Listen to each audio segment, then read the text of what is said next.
All right, so good afternoon, everyone. My name is Alicia Udy, and I serve on the NCATC Board of Directors, and I'd like to welcome you to our Strategic Partner webinar today, where you're going to hear from leaders in the industry, education, and workforce systems who are enhancing employer engagement through apprenticeship programming. So if you have questions during our webinar today, we ask that you post them in the chat, and we also leave time at the end to answer any questions that you may have. And also this webinar is going to be recorded, and you will be sent the recording of the webinar and the slide deck following our webinar. So to get us started, I'd like to introduce Dorinda Byers from MSG to introduce our panel.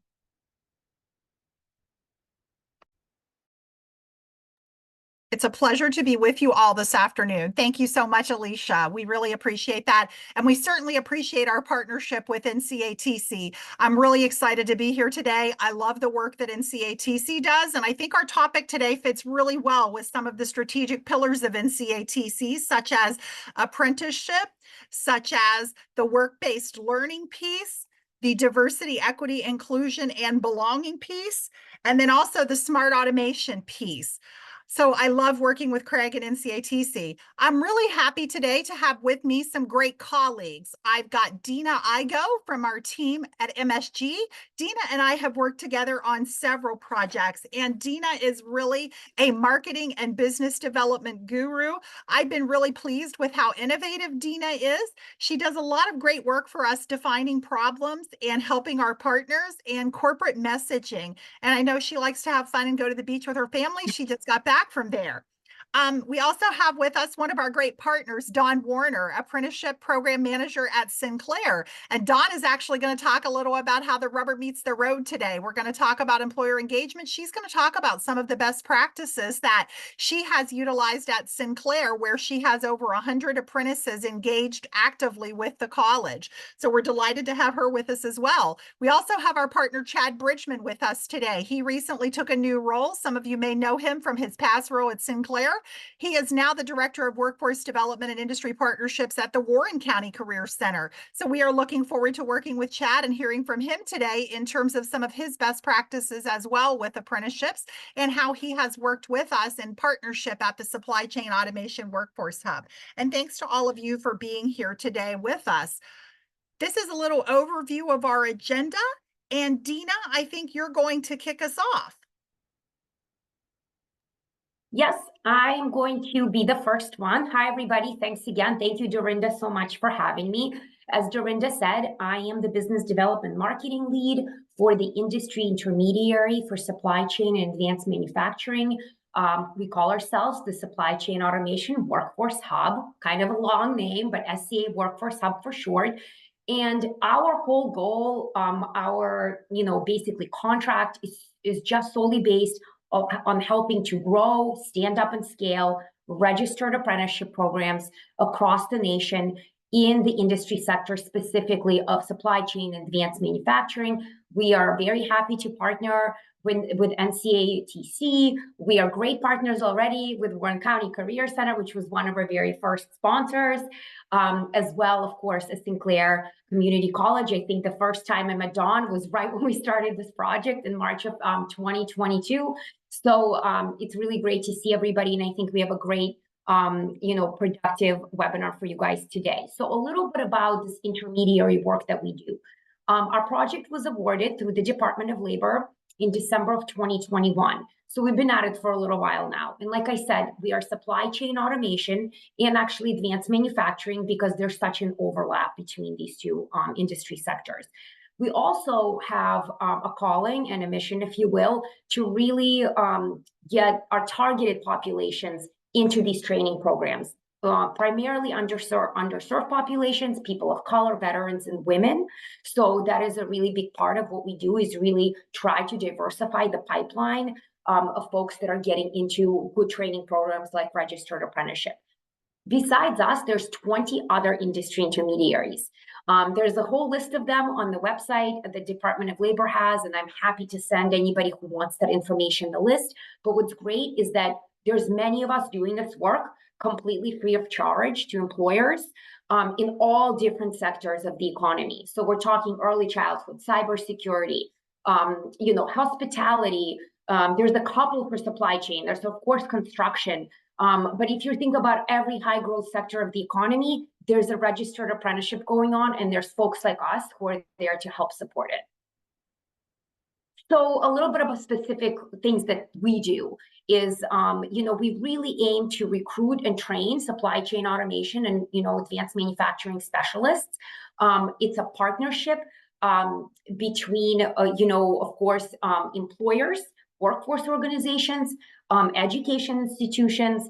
We really try to bring everyone together. I always want to say we're kind of those folks that connect the dots, because this is truly a really large undertaking. And so we are there to support employers and also all the other stakeholders who are involved in standing up, promoting, registering these programs. We support to diversify the talent pipeline. Like I said, people of color and veterans are some of the groups that we're really focused on, but also returning citizens, those that are uniquely abled, and like I said, women, of course, as well as minorities. So really, we are your guidance counselor. We are your support system in registering apprenticeships and really getting the right people in the room to have the hard discussions about what it means to really have these programs and to make them successful. And we provide technical assistance. We provide an incentive fund that I can talk about a little bit next. And we provide a lot of help to actually get the program together, the different pieces, and end up with a registered apprenticeship. So we are really truly that free consulting service for you.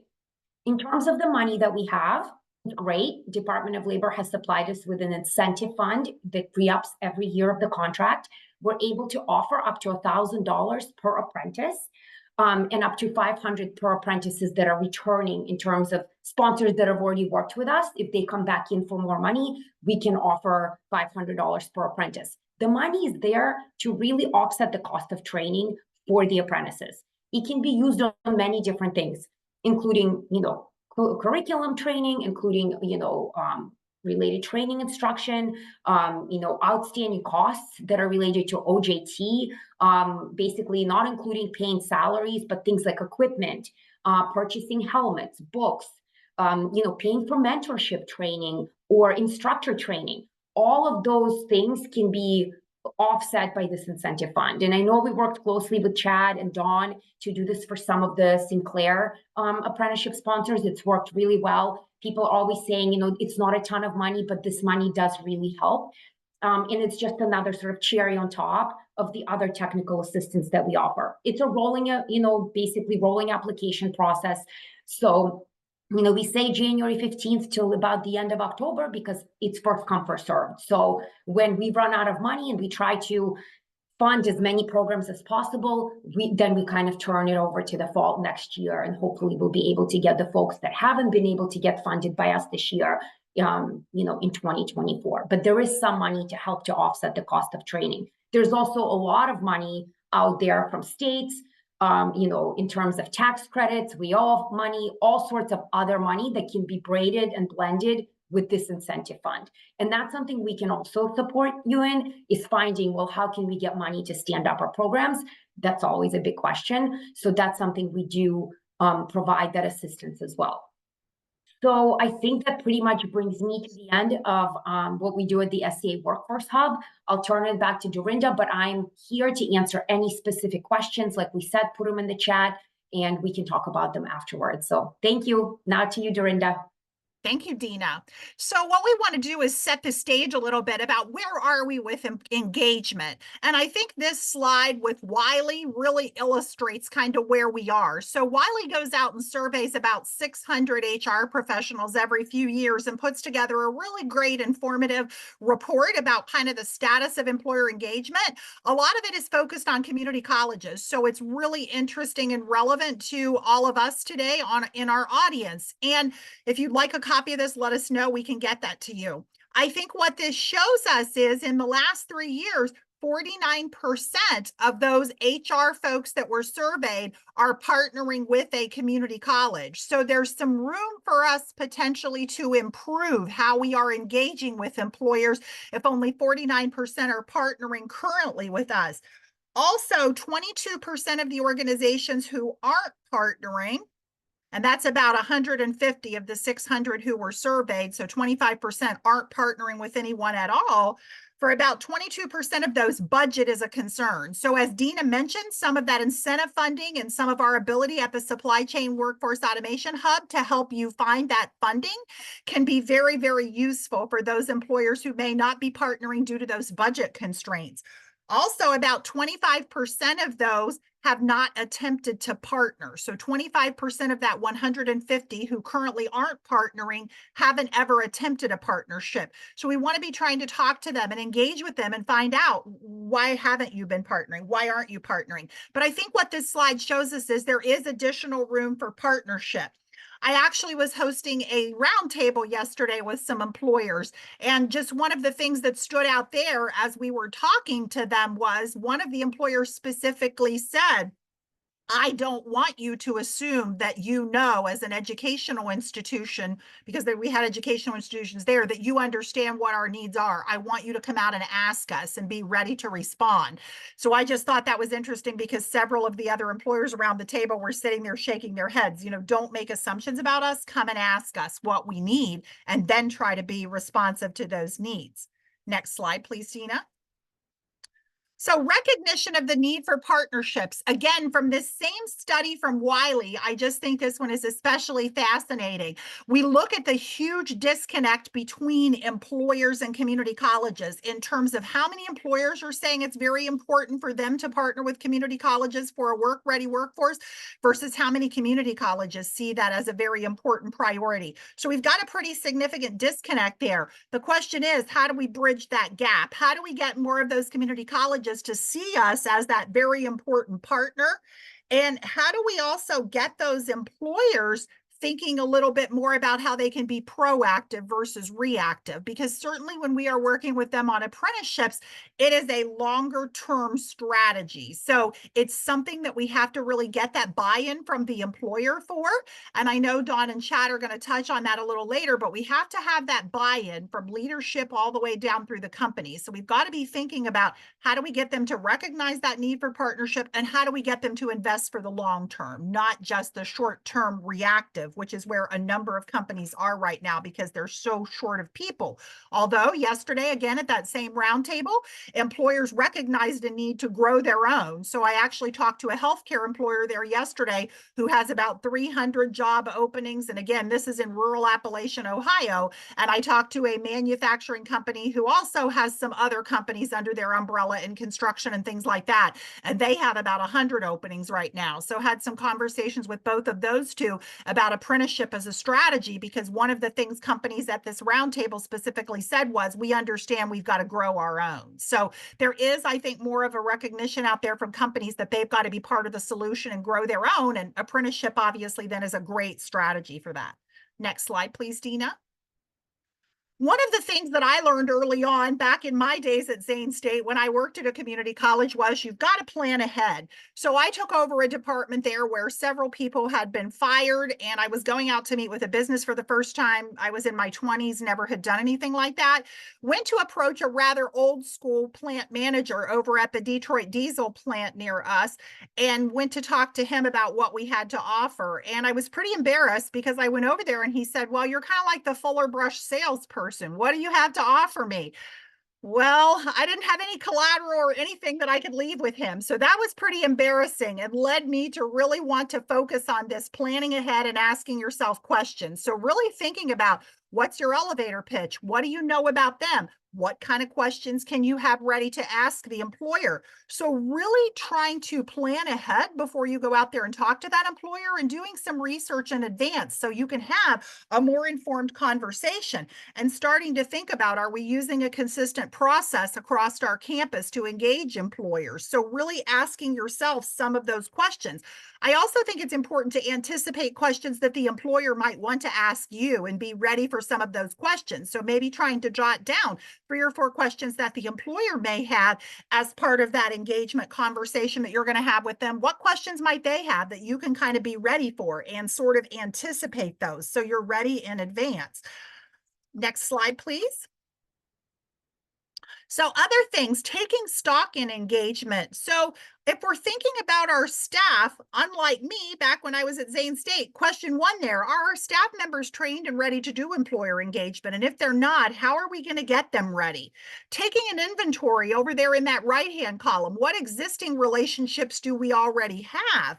What are some of the lessons learned from past employers? And are there patterns in how we connect with employers? Are we getting referrals from partners? And if not, what other kinds of partnerships do we need to cultivate? Other questions, do we need to get more educated on strategies like apprenticeship to get ready to go out and talk to employers? What else might we need to learn, maybe about new technologies or new methodologies, tools, techniques to work with employers? So again, really asking yourself those questions. And are you truly ready to go out and engage with employers? And is your team ready to go out and engage with employers? And if not, how are you going to get them ready? Next slide, please, Dina. One of the tools that I really like is a message map. So I think this can help us get ready to go out and engage employers. So in that core message, we're really thinking, what's that single most important thing employers should know about us? Or perhaps we want to think about apprenticeship with that. What's the single most important thing employers should know about apprenticeship? So we can fill in that core message box. Then we can come down under the key benefits and really think about those benefits. For example, with apprenticeship, key benefit one might be return on investment. The average employer who does an apprenticeship realizes $1.47 return on that investment. So that might be one key benefit that we could use and have prepared in advance to talk to that employer.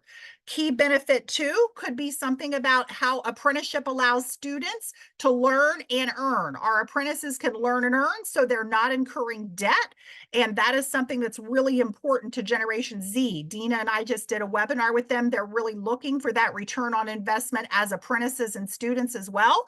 So it's really important to emphasize that messaging. No debt, and there's a chance to learn and earn. And also there's a growth trajectory to an apprenticeship. So you start one place, but you have that growth trajectory already outlined for you. And again, yesterday at my roundtable, several employers were discussing how they've had to change the way that they think about career advancement because Generation Z is very interested in that and really wants to see those pathways. That's where apprenticeship can be a natural benefit for us.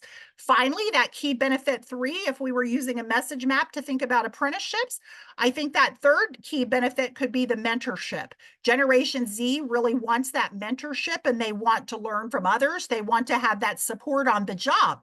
So that mentorship could be a third key benefit for apprenticeship. And also that mentorship allows us to engage those veteran workers that we have with us on the job. So they are able to engage and we're able to help with that knowledge transfer from some of our more experienced employees or those of your clients to those new employees. We're kind of bridging that gap by putting the two together through mentorship.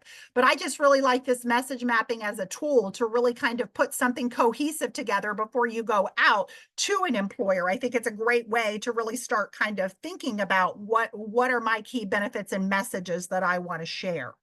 Next slide, please. So some key insights from some of the research that has been done into apprenticeships and outreach with community colleges. Number one, their employers need to be educated about apprenticeships. I had someone ask me yesterday at the roundtable, well, what's the difference between internship and apprenticeship? So there are still a lot of employers who don't really understand apprenticeship. So we've got our work cut out for us there. And that's where something like us, again, free, as Dina mentioned earlier, we can help you kind of understand apprenticeships a little bit better and really help you with that messaging to employers. I think looking at how we develop bullet point 5, a program that really meets the employer's workforce needs. I think there's a misnomer out there that apprenticeship is something that's just very rigid and it can't be customized. And I know Don and Chad are going to talk about some examples that they have been able to do where they have really customized and tailored an apprenticeship to best meet the industry's needs. I think offering those incentives, as Dina mentioned earlier, with some of the funding we have and some of the other funding that's out there can be very helpful. And then finally, really looking at those partnerships like bullet point number 4 says, how are we going to engage with those partners and maybe lead to that last bullet point of a group sponsorship model. Also, I think us as the hub, we can help share best practices with you because we work all over the country. So we're seeing new models, we're seeing new programs. And again, we can help with some of these areas of educating employers. Now we're going to turn it over to Dawn, one of our great partners from Sinclair. And Dawn, in her experience as apprenticeship program manager, has been there for about 6 years, engages with many companies and helps them achieve DOL guidelines with their apprenticeship, and is currently supporting over 100 active registered apprentices. So Dawn is really going to help us with some best practices as to how she has been successful at actually using some of the strategies that we've talked about. So Dawn, take it away. Thank you, Dorinda. Can you hear me okay? Yes. Yes. Yes. got it. Thank you. So just a quick background for you. Sinclair is a community college and we are located in downtown Dayton, Ohio. We began sponsoring registered apprenticeships in 2017, and we began that work with a Department of Labor grant. And that grant actually allowed me to come on board as part of the team. It paid my salary for the first year, so super thankful for that. And we partnered with the team at Crane One, and Crane One is a company in Miamisburg, and their HR manager at the time, she had past experience in apprenticeship. So we partnered with them and we built our existing academic certificates into our registered apprenticeship programs. And we worked in tandem with our state agency. So Ohio is one of the states that has an actual state agency for apprenticeship, Apprenticeship Ohio. And we worked with them to ensure compliance with all of the Department of Labor guidelines. And then we followed the lead of our company partners as to what programs we wanted to launch to better serve their needs. And in this picture, this is our signing day from Crane One and Warren County Career Center, and you'll hear from them next. But this was where we signed on our first apprentices right out of high school. So you can go to the next slide, Dina. So for employer engagement, everything that Dorinda just said is pretty much spot on. When we meet with a company, we do what, any other service provider is either doing or should be doing, and that's listening. And I think that's been one of the keys of our success, is to just shut up and listen. We ask a lot of questions and we just kind of explore their world and let them do a show and tell. My first question is always, can I see the shop floor? One of my colleagues, her favorite question is, can I push the buttons? We just want to see what they're doing. And then, eventually we get to that difficult question of, what do you need? What is it that you need? And I can guarantee you the answer is always going to be, we need people, right? And they often ask for what we like to joke as that golden unicorn, which is the person that's already trained and ready to go to work. They want that graduate that's just stepping out of our door and into their facility. But that leads us to that difficult conversation of what our student body really looks like. And when we're looking at our technical programs, most of those students are already connected to industry. They're either getting connected in their first or second semester, or they're there because their company has sent them there. So those unicorns are kind of few and far between for the companies. And my former director, his favorite question to always ask when we reach that point in the conversation is, what's your college recruitment plan? What's your high school recruitment plan? And we just kind of have to guide them to understand there are more options than just that recent college graduate. And then, when they're ready to have more conversation, we invite them into our space. And we bring them into our labs and let them see our equipment and meet the faculty and our subject matter experts. And that's always a really big selling point for them when they see what the students are going to be working on. And, in this picture is our group from Hero Dev Tech. They sent a group of students to tour the labs. And from that tour, we were able to onboard 2 or 3 of their apprentices. So ready for the next slide, Dina. So I wanted to talk a little bit about some of the successes that we've had with our company partners. United Grinding is a global manufacturing company with a production and service facility located in Miamisburg. So they're really close to our downtown campus. And this relationship actually began with our director. So I'm not going to take credit for that relationship, but I can share with you like the highlights of what we had to offer that gave them the push to partner with us. And so the first thing was that we had an established program. Our apprenticeship program at this point was fully operational. It was successful. We have demonstrated wins. We were able to celebrate some wins, get some media coverage so that evidence of success was there. And then we also hold the sponsorship for our apprenticeship program. So that means that we handle all of the paperwork on behalf of the company, so they don't have to focus on anything but just training their apprentices. And then that also means that when the compliance review comes around, we're the ones being examined and not the company. And so when you take those two things and combine them together, it kind of gives like a ready-made program for the company partner. And our apprenticeship coordinator inside United Grinding likes to boast about it took 4 months from talking about it to hiring their first apprentice. And so part of that process was co-recruitment. And we were able to partner with the company to recruit from all angles. We were able to reach into the high schools, the career tech centers, current Sinclair students, and then the general public, posted it on LinkedIn, whatever it took, it was a joint effort for them to finally find those 4 students and hire them. And then the biggest component of gaining a company's trust for us has been the service that we provide. So we provide a concierge service to both the companies and the students, where they're given a single point of contact in the college to kind of walk with them, hold their hands, and give them individualized service. And in this photo are the first 4 United Grinding apprentices. And if you've had any conversation with anyone from Sinclair in the last year, you've heard us talk about these guys. And we're happy to report we are now onboarding our second cohort that will start in the fall. So, ready for the next slide. And then we have Vega. Vega is another global manufacturing company that we have partnered with. They have a facility further south. They're in Mason, Ohio, near our satellite campus. So this relationship was initiated through our workforce development team, which is our team that does kind of customized training, leadership training, things like that for companies.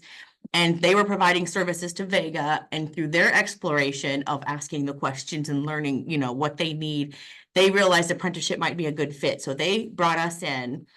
And then our Mason campus down there was a big selling point for bringing Vega on as a partner. It's so close to their facility, and then it had a lot to offer for them. Main thing being the block scheduling. So at the Mason campus, they have developed a block schedule where the students can do 2 days a week at the college for their related instruction, and then 3 days a week at the company for their on-the-job training. They have this mapped out all through the program so they can see from day 1 till the last day what the student schedule looks like. The Mason campus also houses a state-of-the-art robotics lab that's brand new. Having Vega tour the lab, see the hands-on training was also a big selling point for them. And then we were able to be flexible with the options down there that we offered them. We actually worked with the management team at Vega to drive the schedule. And it was something as simple as, can we do Tuesday, Thursday instead of Monday, Wednesday? I was like, well, of course we can. So we tailored it, to meet their needs. And that little piece of just bending for them has now led us to our second cohort with Vega as well. And then of course, the Vega group receives the same concierge services at the Mason campus that we like to brag about. We handhold our students from application to completion. So everything in between that the student needs, they have a person there with them. And, sometimes it's just as simple as giving them a schedule. And sometimes it's study help for the placement test. And sometimes it's running to the parking lot to find a lost student because they don't know where they're at. And so all of that just kind of gives the company ease of mind, and it gives them both a friend on the inside. That way the red tape of college isn't so scary. And so the photo here, this is our first Vega group down at the Mason campus. This was their first day. So they have just now completed their industrial maintenance technician. So we get to celebrate them next week on Friday. And that's all I got. I can turn it over to Dorinda or to Chad. I believe Chad's going to give you a break from the slide deck for a minute. So that might be nice. I think he is, Dawn. Thank you so much. We are delighted to have Chad with us. He is now, like I said, in his new role at Warren County Career Center. He's very passionate about connecting individuals to careers and helping companies enhance recruiting and retention. So I think he's going to talk a little about some of his best practices today for us. So Chad, take it away.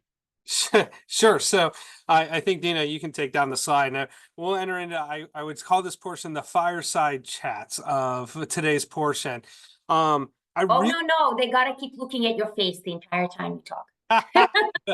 Fair enough. So I want to go back and I want to reiterate for any of you that might be new, and this is your first time of ever hearing about MSG, where you're probably thinking to yourself, this sounds too good to be true. I would echo that first gut check. And that was really our first approach, was like, there's no way that if we do this, there's really funding, and how does it all get connected? And I will tell you that us working with Dina and some other wonderful people at MSG, as we went through the process, we realized that we needed to have their support. What we couldn't do was have this be led by the college. And in this case, now that I'm transitioning to a career center, there's power in voices, but sometimes the voice that you need at the table is the company. So if anything, I know that you've heard that that's a theme today, but really you have to figure out who are your immediate champions. So whether or not you're doing internships or you're doing job shadows or field experiences, and if you can just get one company to go with you on this journey, to hop in and start paddling with you on that canoe trip ride, I really believe that's all you need to do. I know it sounds crazy because you're probably thinking, well, my boss needs me to have 15 or 20 or 95 companies. But the reality is if you start with one, you get one real champion in there with you, you're able to start growing this. And then from that one company, you start expanding and you pull in the next company and then pull in the next company. And really, as we worked with MSG, we were able to discover new tools, new resources, people across the country that we didn't even know. We even had the opportunity to present twice with them over this past several years. So I'm telling you from a perspective of a real end user, that if you don't take advantage of their resources, their tool, and make Dina really busy, then you're really missing out on that opportunity. And so I just want to echo the point that it's real. The other part is that Dorinda wanted to ask me, or we talked a little bit about pre-apprenticeships. I know it's crazy because we have registered apprenticeships, and there's a buzzword going on out there in the United States called pre-apprenticeships. And really for us, at the end of the day, it's a chance to give a student a shot and a chance to test drive their area of work, very similar to that of an internship. But without a registered apprenticeship, you can't do a pre-apprenticeship. And so when you look across the board, and if you have a company that you keep meeting with and they're like, we need to be doing more, we need to recruit differently, we need high school students, we need college students, we need adult learners, I would challenge them to come up with what is their recruiting plan. And if there's no thoughts in the back of their head that they're looking to sell or they're looking to relocate or remove or move on, then that's where you need to challenge them on the apprenticeship, because you have to have them at the table. And then the value add is that you as an educator, whether you're at a university or a community college, you're really helping them navigate this. It is a lot for people to do multiple different jobs. And if you can go all in, and I think you might have heard Dawn talk about this a couple of times, is that you have to have a designated contact. In order for this to really be successful, you have to have a person who's willing to give this more than just half of their time. You have to have them available in order to meet with them one-on-one to make sure that can they get through the questions? Can they really help onboard that employee? Or the moreover, if you do something similar to that of United Grinding, and maybe they can share with you what their landing page looks at United Grinding, because if done really well on the landing page of a company's website, it will say, we are recruiting apprentices. And oh, by the way, if you're an apprentice, we're going to help pay for you to go to college. We're going to help pay for you to be on the job. And here's the college you're going to go to. In this case, United Grinding is featuring Sinclair as their preferred training partner. That is truly amazing when you have a company that has that much buy-in into your program, that they're willing to go with you on this journey. Again, MSG helped us really navigate a lot of these different tools and resources, let alone ideas, connecting like-minded people together to say, there has to be a new way to do this. There has to be a new way to recruit earlier and furthermore, engage students. So with me only being 30 days on the job, I know that we have 5 apprentices right now at Warren County Career Center, and we're located just north of Lebanon, Ohio, within Warren County, Ohio. And so what we're excited to be able to do is that we get to wash, rinse, repeat what we did at Sinclair, and now we get to take that over to Warren County Career Center.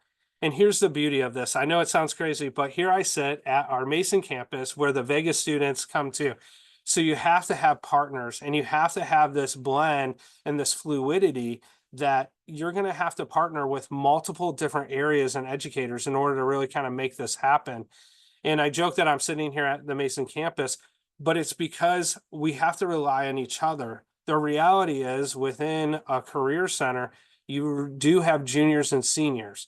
My hope is that Dawn and her team, working with apprenticeships, and I think Hannah Harshman might be on here too. They are wonderful people that as long as they can keep growing those registered apprenticeships, that gives us the opportunity to connect a pre-apprentice. More so, how do we get to connect a senior to the next steps? So always be thinking about this from a Swiss apprenticeship standpoint, which is what's next? I did a really great job with this company, but what's next? I did a really great job helping this student, but what's next? And so my challenge to everyone who's on the call here today is I would say, take a deep look at your bench and see how many company do you work with to say, would they be willing to go on this journey? Because then you can leverage the resources, you can leverage the funding from MSG. And on that note, if you do this really well, you're going to need tools and resources. And just like we were able to leverage tools and resources from MSG at Sinclair, it's what allowed us to implement a new tracking system. And so when you do these things and you see success, then you want to replicate it. And so for us being a career center, my hope is that they continue to build and grow and design the next opportunity with more companies, because then we'll have more places for our students who are seniors to be able to transition. And then most importantly, not only secure work, but they'll also be able to secure ongoing education that allows them to advance what they learned the first 2 years within robotics. Then they can continue on, go to the Mason campus, learn more, pick up their certificate, if not continue on, get their associate's degree, because depending on what the companies are looking for, it becomes a natural progression, because some students may not wish to continue on to get an advanced degree, while some of them are just so excited to get started. And then you unlock the next level and they want to learn more. And then you unlock the next level and then they want to get into their associate's degree or their bachelor's degree. So what we have really watched over time is that the power of apprenticeships is real. Seeing the level of retention, we were talking about the ROI. Part of the biggest ROI is making sure that the student stays engaged. When you're averaging above a 90% retention rate, then that should be powerful data that you can go back to a company and say, well, what's your retention rate right now of an entry-level worker?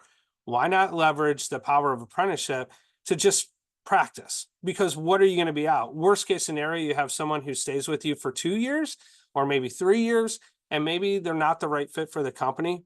But I guarantee you, both people were mutually benefited. It was a win-win-win situation for that student to continue on. So I would definitely say partner with a company who's willing to let that person earn and learn. I don't know if you picked up on it, but block scheduling is a big deal. A lot of companies want to know well in advance, well, when will my worker be there? What day are their classes? How much is it going to cost? And I often know it's tough to be able to produce a flat rate of what it's going to cost for someone to go to school and one to also be there. But I will tell you from our lessons learned, to get out ahead of it, work with your different departments, work with your different teachers and faculty to really map out how long will these classes take, what days will they be offered, and ballpark, can you give them a flat rate? And I don't think it's because the companies are trying to nickel and dime or they're trying to do that. It's really because for budgeting purposes, they want to know how much money can they set aside. And in some cases, do they have tuition reimbursement where they fail to use any of those dollars? Those are dollars that then could help you leverage the training and the resources up front, coupled with then the additional dollars you could help get through MSG to support their new people that they're onboarding. Again, I'm very, very new in this role within the Career Center, but if anything that I can offer is that if there is anybody on from a Career Center or trade school, would be make sure you connect those dots together. From the outside, most people just view training centers as one location, not necessarily credit or for credit. It's all in one. And I would say take that approach when you meet with companies. See what are they willing to do as far as onboarding. How soon are they willing to onboard? Are they willing to take students who are younger than 18? With there being universities and community colleges on this call, you have the opportunity of College Credit Plus, that a student could do their internship earlier. In this case, there could be the possibility that they can enter into either a pre-apprenticeship or apprenticeship, depending on what your standards are. So from my perspective, we're all in on apprenticeships, and the opportunity is vast. And with this case and automation control, we do not see that slowing down anytime soon. And if anything, whether you're a community college or a career center, in my case, what we're looking at is how do we help guide and take that burden off of that training and development and tracking the student, and put that on our shoulders to make sure that the company has a really good experience, but moreover, the student has a really good experience. So that way they continue to grow, progress, and launch their professional career. So with that said, I'll turn it over to, I think, Dorinda, if that's correct. Thank you, Chad. That is correct. Great job, Chad and Dawn. We've put together in the slide deck just a few resources here for you that we thought might be helpful, specifically around how to look at apprenticeship with companies. The Career Source Florida Apprenticeship Readiness Checklist. We've done a lot of work with Career Source Florida. It's a great resource. There's also some good information here on NGA, the National Governors Association, and then a couple of toolkits that are on Workforce GPS that you may want to take a look at. So we've tried to put together some resources here. And of course, we are available. If you have questions, you can reach out to Dina, myself, Chad, Dawn, I'm sure would also be happy to talk with you. Are there any questions for us? I think that's kind of our next slide, is whether anybody has any questions.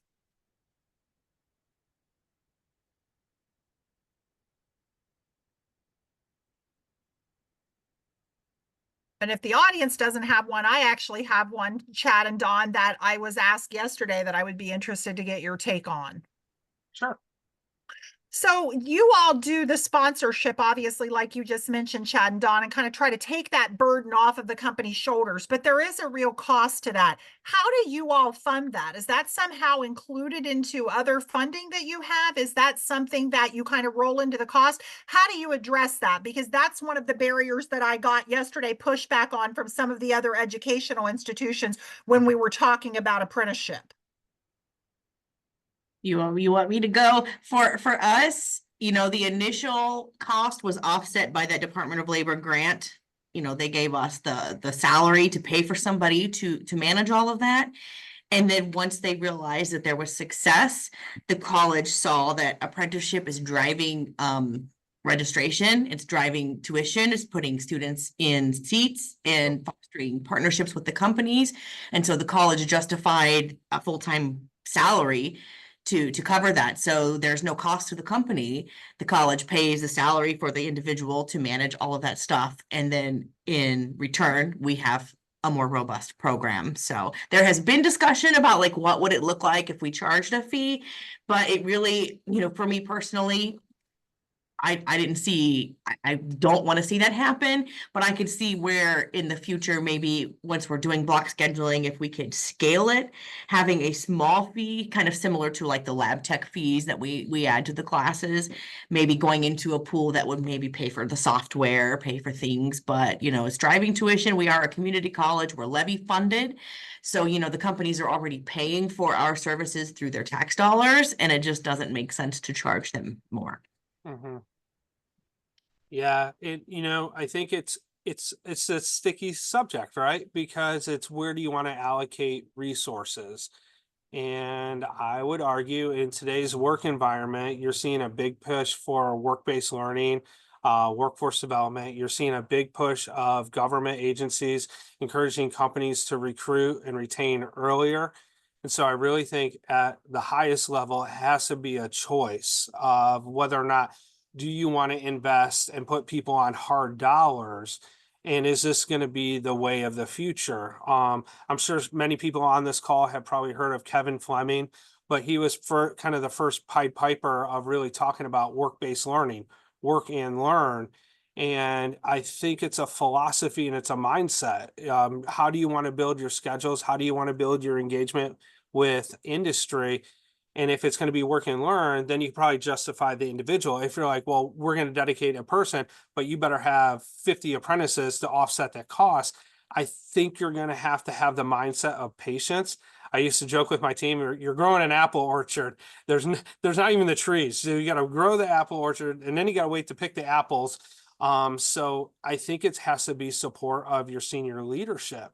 We were very fortunate at Sinclair that they wanted to invest that time, energy, and resources.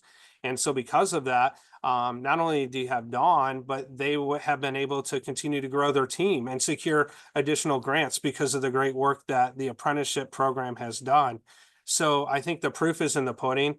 There is a cost. I mean, I often think too, if you have different advisors or academic advisors, there is a cost to doing business. I'm sitting here at Sinclair Mason and the lights are on. There's a cost for electricity. It's just, can you see the big picture? Can you see the long game? And are you willing to go on this journey? We are fortunate to be in the state of Ohio where work-based learning is rewarded, and you can use that towards graduation requirements at the high school. We're fortunate that internships and apprenticeships can be touted towards their graduation requirements. So I really think there's going to be a cost no matter what. It's just, do you want to reallocate funds, or do you want to give it time and let the program build up upon yourself? Like Dawn said, you start challenging those retention numbers, and then eventually you get there, but you have to have a little bit of patience. Absolutely. Thank you. And I think we've got a question maybe from Steve in the audience about how do you sustain beyond the grant? I don't, we can fight for it. No, just kidding. Go ahead. I think we were fortunate enough that every time we entered into these grant scenarios, we were very upfront with the companies that if you, we'd almost lead with the grant after the fact. We would get commitment from the company and be like, oh, hey, by the way, we can get another $500 or $1,000 for your employee to help offset the cost of tuition, books, or fees. I think you just know. I think probably most of the people here have worked with companies long enough to know which ones are just there, like they want to do that power grab and take. And because with the MSG money, we weren't using it to sustain a person's role. We weren't supplementing the dollars to offset the costs of having staff. And it really allowed us to excel and get tools and resources, because it's so hard to get dollars out there that aren't attached to all these additional performance measures. And I think that's the power of the MSG grant. It says, well, what have you been wanting to do, but you don't have the upfront funds to be able to go get that tool, that resource, that marketing campaign, whatever it is. And I think we were just really mindful that we weren't going to tie these MSG dollars to a person's salary. Plus, I could be wrong. I don't think you can. So for it to be sustainable, we were looking at it as a Kickstarter campaign to help get us the resources and tools where we had a shortfall in our operating budget, whether it be for software or marketing or tools like that. So, Dawn, anything else that you can think of? No, I think you got it. Excellent. Thank you. Any other questions from the audience? If not, I've got one more that I was also asked yesterday that I would be curious to get your take on from real world lessons in the field, Dawn and Chad. We're all ears. Excellent. Okay. So I was asked yesterday, what is the best kind of marketing strategy to companies? Because people feel like that landscape out there has changed so much in terms of social media. People are inundated with information. Companies are really busy trying to get workforce in. So I was asked yesterday, what is the best marketing and outreach kind of strategy to employers? So do you guys have any takes or thoughts on that, Chad and Dawn? I was waiting for Dawn to go. Let me go first, but I'm just going to use your example. He always wants to put you on the spot. I'm kind of catching a pattern here. Because I'm so used to talking, I'm like, let other people talk. No, look, my lights go off every time I don't move. That's why I keep closing. So I'm going to get real dark here for a second because I have to get up to go over the other side of the room to get them to come back on. But one of what I have seen as the best marketing and my favorite marketing is once you get that one company that's willing to walk with you and just go the pathway.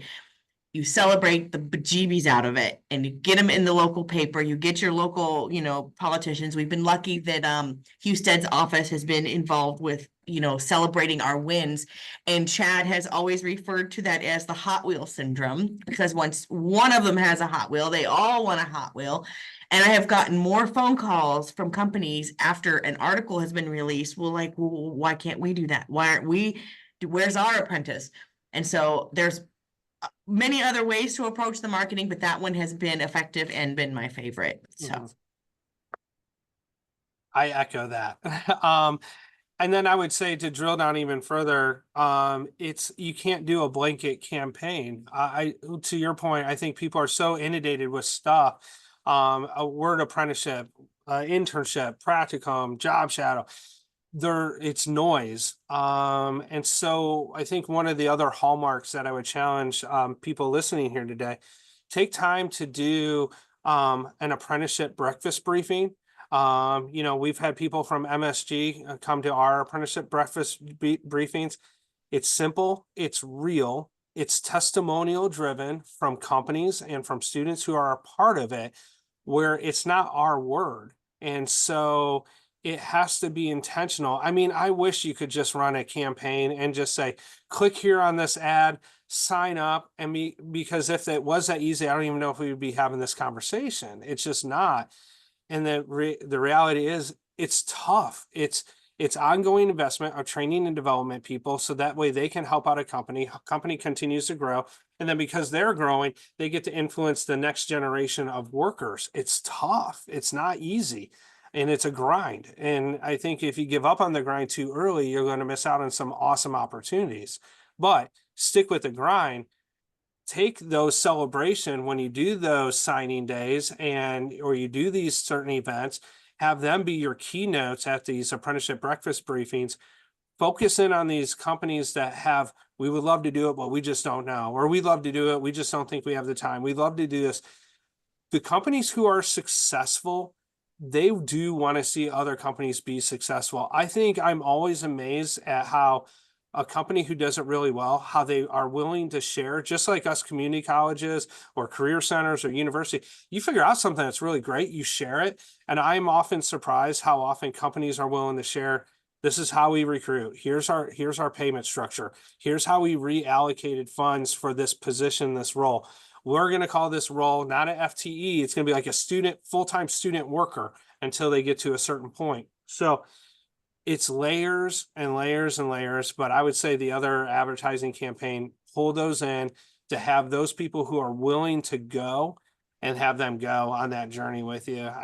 I just wish it was easy as having a plane and a big banner behind and say, scan the QR code, but it's not. It's intentional, it's purpose driven, but you're also disrupting and changing people's lives. So it takes time. Excellent. Thank you very much, Dawn and Chad. Anything else from the audience? I know we're getting close on time.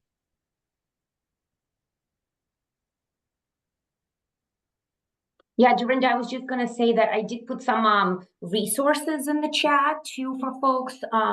Just some, funding resources. DOL actually is a really good way of having everything separated. It's like state by state, what's available in each state. There is a lot of funding available for a registered apprenticeship and pre-apprenticeship. And this is a good starting point, as well as, of course, you can always reach out to us as the intermediary and we can kind of talk about that. And then also I think Brian asked for the list of the other intermediaries. And on the second page, you guys will see there's contact information for everyone. So, feel free to check that out as well. But I just wanted to bring that to your attention. Thank you, Dina. Well, I think this has been a great webinar today. Alicia, anything you've got to close us out today? We really appreciate the opportunity and certainly appreciate all of you being here today and our partnership with NCATC. Thank you, Chad. Thank you, Dawn, for being here today with Dina and I. Our pleasure.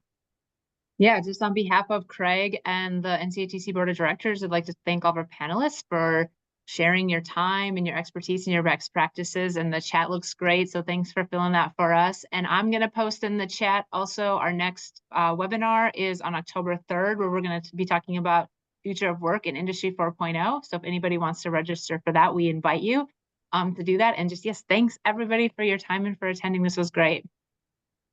Thanks, everybody. Thanks, everybody. Reach Thank out you if you very have any much. questions. Thank you.